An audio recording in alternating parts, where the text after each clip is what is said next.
शरणं गच्छामि। Republican party of Maharashtra का मुंबई प्रदेश का अध्यक्ष हूँ। इस समय मैं भारत के संविधानकर्ता महामानव विश्वभूषण बोधिसत्व भारत रत्न परम पूज्य डॉक्टर बाबा साहब अम्बेडकर के क्रांतिकारी विचारों को प्रणाम करता हूँ। इस देश में असंख्य लोग, हर एक जाति धर्म के लोग इस देश में रहते हैं। कहने का मतलब यह है कि आज हमारे देश में अंधश्रद्धा बहुत ज़्यादा फैल गई है। बाबा साहब अम्बेडकर ने सिखाया है, पढ़ो, शिक्षित बनो, संगठित होकर संघर्ष करो। लेकिन हम पढ़े लेकिन हमारी पढ़ाई अलग काम में लगाई। हम संगठित हुए लेकिन संगठित होकर हम आपस में झगड़ने लगे। हमने संघर्ष किया लेकिन हमारे ही भाई के खिलाफ हमने संघर्ष किया। ये जो बाबा साहब की देन है, इस देन के नियम पे आजकल कोई चलता नहीं है। इस देश में हर जात चलती है लेकिन बौद्ध जात नहीं चलती। इस देश में नेता को कुत्ता मर गया नेता का तो टीवी चैनल पे बताते हैं, नेता के बहू को बच्चा हो गया तो टीवी चैनल पे बताते हैं। लेकिन हमारे रमाबाई अंबेडकर नगर में जब बाबा साहब अंबेडकर के पुतले की विटंबना हुई, उस विटंबना के विरोध में जो लोग हमारे रास्ते पे उतरे, जो नागरिक थे, उन नागरिकों पे जो फायरिंग हो गई पुलिस की तरफ से, उस फायरिंग में 11 लोग हमारे शहीद हो गए। वो शहीद होने के बाद कौन सी रमाबाई अंबेडकर नगर है, ये देखने के लिए भारत देश के बाहर की भी पब्लिक ये हमारी बस्ती देखने को आई। उसके बाद, उसके पहले बाबा साहब अंबेडकर पुतले के यहाँ रमाबाई अंबेडकर नगर में बाबा साहब के पुतले का दर्शन लेने के लिए जो जनता आती है, वो 6 दिसंबर, 14 अप्रैल, शिवाजी महाराज जयंती, गौतम बुद्ध जयंती, लोक शायर अन्नाभाऊ साठे जयंती, राजश्री शाहू महाराज जयंती, इस जयंती के अवसर पर हमारे बस्ती के लोग, बाहर से लोग आते हैं, यहाँ बाबा साहब के पुतले के दर्शन लेते हैं। लेकिन यहाँ सब महापुरुषों की जयंती होने के कारण यहाँ देश का स्वतंत्रता दिवस 15 अगस्त मनाया जाता है, संविधान दिन 26 जनवरी मनाया जाता है। लेकिन एक भी चैनल ऐसा है कि जो माता रमाबाई अंबेडकर नगर में आके इस पुतले का ना फोटो निकालते हैं, ना इधर के लोगों के क्रांतिकारी विचार बताते हैं। वो क्रांतिकारी विचार बताने के लिए देश में कैसा फैलना चाहिए वो बताते हैं। जो नेता के घर में क्या पकता है, क्या खाते हैं, नेता किधर जाता है, यही चैनल के आजकल 24 चैनल में दिन जाता है। हमने जब घर में जाके टीवी चालू करते तो टीवी में यही है, निशानी किसको मिलेगी, मान्यता किसको मिलेगी, सरकार किसकी बनेगी, इसमें ही पूरा दिन जाता है और इसको ही पगार इन लोग को मिलता है। लेकिन जो महामानव का दर्शन करने हमारे बस्ती में लोग आते हैं, जो महामानव की जयंती होती है, आज हमारे रमाबाई अंबेडकर नगर में सालों साल बाबा साहब अंबेडकर की जयंती की बहुत ज्यादा तादाद में मिरवणूक निकलती है बाबा साहब के प्रतिमा की। वो कभी चैनल बताते नहीं है।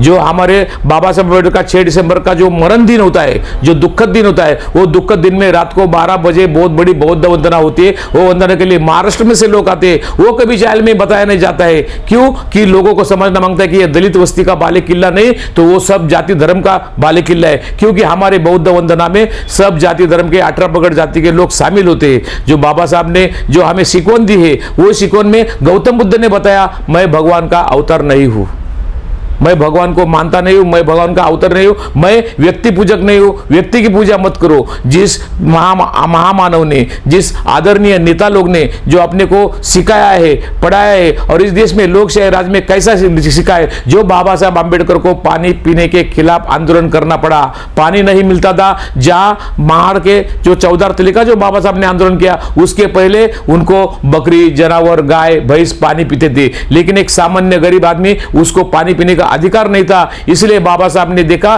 कि जब सामान्य आदमी को पानी पीने का अधिकार नहीं मिल रहा है, फिर मैं क्यों नहीं आंदोलन करूं करके बाबा साहब ने महाड़ का 14 तले का बहुत बड़ा आंदोलन किया और वो 14 तले के पानी को एक नई दिशा देके सब गोर गरीब जनता को पानी पीने का अधिकार दिलवा दिया। नासिक का कालाराम मंदिर का सत्याग्रह का भी यही उदाहरण है। नासिक के कालाराम मंदिर में आपने लोगों को भगवान का दर्शन लेने को मना कर दिया था। बाबा साहब अंबेडकर ने देखा जब हमारे घर के आदमी लोग बोलते हैं भगवान का दर्शन करो, लेकिन जिस मंदिर में हमारे लोगों को भगवान का दर्शन नहीं मिलता, उस समाज को पहले हमको भगवान की जगह बिठाना चाहिए, उनका दर्शन गोर गरीब दर्शन लोगों का दर्शन करना चाहिए करके बाबा साहब अंबेडकर ने कालाराम मंदिर का सत्याग्रह किया। वो कालाराम मंदिर का ताला तोड़ के जो मंदिर खुला गया और हजारों गोर गरीब जनता को भगवान का दर्शन करने के लिए दरवाजे खुले कर दिए। ऐसा महामानव इस देश में पैदा हुआ, जो महामानव ने 14 अक्टूबर 1956 में बौद्ध धर्म की दीक्षा अपने 5 लाख अनुयायी को अपने पवित्र माटी अपने सिर को लगा के 5 लाख अनुयायी के साथ बौद्ध धर्म की दीक्षा दी। और उन्होंने कहा अगर मैं जिंदा रहा, अगर मैं जन्म में आया तो ये मेरे हाथ में नहीं था जन्म में आने का, लेकिन मैं हिंदू धर्म में जन्म में आया, लेकिन मरना मेरे हाथ में, अगर मरूंगा तो मैं बौद्ध धर्म में मरूंगा। यही बाबा साहब का सपना था और बाबा साहब का सपना था कि मैं सारा भारत बौद्धमय करूंगा। लेकिन इस देश का दुर्भाग्य है 14 अक्टूबर 1956 में बाबा साहब का देहांत हो गया, महापरिनिर्वाण हो गया और बाबा साहब का 6 दिसंबर 1456 में महापरिनिर्वाण हो गया। 14 अक्टूबर 1956 में जब बाबा साहब ने बौद्ध धर्म की दीक्षा दी और जो कसम खाई थी कि सारा भारत बौद्धमय करूंगा, लेकिन उसके सिर्फ 2 महीने बाद बाबा साहब का महापरिनिर्वाण हुआ और वो हमारा सपना अधूरा रह गया। वो अधूरा सपना पूरा करने के लिए हमने ये बौद्ध धर्म का जो बाबा साहब ने दीक्षा दिया था उनके मार्ग पर चलना हर एक तरुण का, हर एक जवान का, हर एक माता पिता का, हर एक बहन का ये हमारा कर्तव्य है। एक इंसानियत के नाते जो बाबा साहब ने हमें इंसान का रूप दिया, हमें जीने का हक दिया, हमें शिक्षण का अधिकार दिया, हमें काम पे लगाने का अधिकार दिया। आज हम सरकारी नौकरी में थे, आज हम रिटायर हो गए, लेकिन ये जो नौकरी हमको लग गई जो बाबा साहब के घटना के कलम के अनुसार लग गई। बाबा साहब के जो घटना का कलम का अनुसार था उसमें इतना बड़ा फायदा था कि कौन से भी जाति धर्म के यानी आर्थिक परिस्थिति में जो गरीब आदमी है उसके विकास के लिए ये घटना थी करके बाबा साहब अम्बेडकर ने 395 कलम की घटना इस देश को बहाल कर दी। मिस्टर नेहरू मिस्टर गांधी के हाथ में ये घटना सुपुर्द कर दी और बोला कि मिस्टर नेहरू मिस्टर गांधी ये जो घटना है ये घटना मैं इसलिए लिख रहा हूं, यह घटने में एक कलम ऐसा है कि यह घटना 18 पगड़ जाति के विकास के लिए है। फिर वो ब्राह्मण हो, साली हो, कालिम हो, महार, मांग, चमार, आदिवासी जो 18 पगड़ जाति के लोग हैं जो आर्थिक परिस्थिति से गरीब है उनके विकास के लिए यह घटना मैंने आपको दे दी है। अगर ये घटना का आप इस्तेमाल नहीं करेंगे, इसकी अमलबजावनी नहीं करेंगे तो ये घटना मैं जला लेता हूं। तो बाबा साहब ने, गांधी जी ने, मिस्टर नेहरू ने बाबा साहब के पैर पड़े और ये घटना का अमलबजावनी करने का अधिकार और घटना मसूदी का समिति का अध्यक्ष डॉक्टर बाबा साहब अम्बेडकर को बनाया। और 2 महीना, 2 बरस, 11 महीना, 18 दिन में बाबा साहब अम्बेडकर ने 395 कलम की घटना 2 बरस के अंदर बनाई और इस देश को सुपुर्द कर दी। आज वो घटना का इतना फायदा हो रहा है, वो घटना का आधार जापान, इंग्लैंड, रशिया, चीन, हर एक देश जो बाबा साहब के संविधान की घटना का आधार लेके देश चला रहे, उस देश में हमको जाना है। बौद्ध धर्म बहुत कड़क है, हम बौद्ध धर्मीय है, उनके नियम नहीं पाल सकते, लेकिन जो बौद्ध धम्म में जो 22 प्रतिज्ञा लिखेला है वो 22 प्रतिज्ञा बहुत कड़क है। इसलिए हम गौतम बुद्ध के धम्म का प्रचार करते हैं, प्रसार करते हैं। ये धम्म कितना शांतता का मार्ग है, वो शांतता प्रज्ञाशील करुणा जो बाबा साहब ने महामंत्र दिया है और संविधान रूपी जो पवित्र ग्रंथ हमको दिया, उसने गौतम बुद्ध जी ने कहा है कि इस देश में मैं भक्ति पूजा नहीं, व्यक्ति पूजा नहीं और मैं भगवान का अवतार नहीं, तो हम भगवान को मानते हैं। लेकिन बाबा साहब अम्बेडकर ने देखा भगवान पर भरोसा करो लेकिन भगवानवादी मत बनो।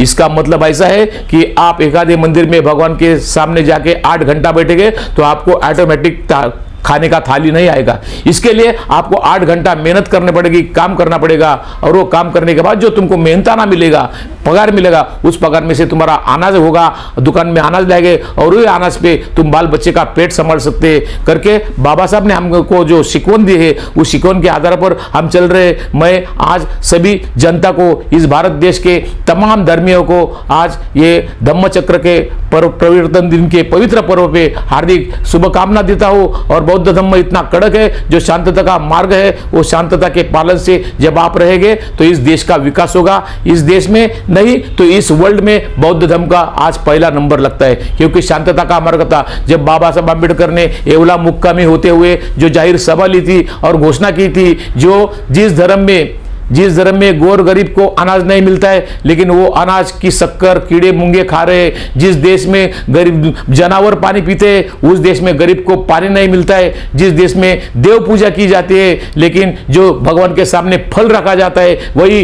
फल जो गरीब लोगों को नहीं मिलता है, तो ये रोग नहीं है, ये हिंदू धर्म का धर्म नहीं है, ये धर्म नहीं होके ये रोग है। ये 33 कोटि देव का देश नहीं है, ये 33 कोटि शैतानों का देश है। ये बाबा साहब का कहना था, इसलिए बाबा साहब ने नए धर्म की स्थापना का एक स्थापना दिवस चुना और 14 अक्टूबर 1956 को नागपुर के पवित्र दीक्षा भूमि की पवित्र मट्टी अपने सिर को लगा के 5 लाख अनुयायी के सामने बोला कि मैं लेता हूं करके आप मत लो। जो मेरे को धर्म अच्छा लगा, जिस धर्म में समानता है, जिस धर्म में इंसानियत है, जिस धर्म में इंसानियत के नाते इस देश का विकास हो सकता है, और जिस धर्म में शांतता प्रस्तावित करने का था करके बाबा साहब ने एक बहुत बड़ी क्रांति की, वो धर्मांतर की क्रांति। देखो रशिया में, जापान में, अमेरिका में बहुत क्रांति हुई, किसी देश में रक्त रंजित क्रांति हुई, लेकिन बाबा साहब ने एक ही खून का बूंद न गिराते हुए अतिशय शांततामय से 14 अक्टूबर 1956 को धम्म क्रांति की। वो थी बौद्ध धर्म की धर्मांतर की क्रांति, और इस क्रांति को वर्ल्ड में एक नंबर पे माना गया है। इसी बाबा साहब के संविधान को लेकर मैं आपके धम्म चक्र परिवर्तन दिन के पवित्र पर्व को आपको सभी देशवासियों को हार्दिक शुभकामनाएं देता हूं। जय भीम, धन्यवाद, जय संविधान। बुद्धं शरणं गच्छामि।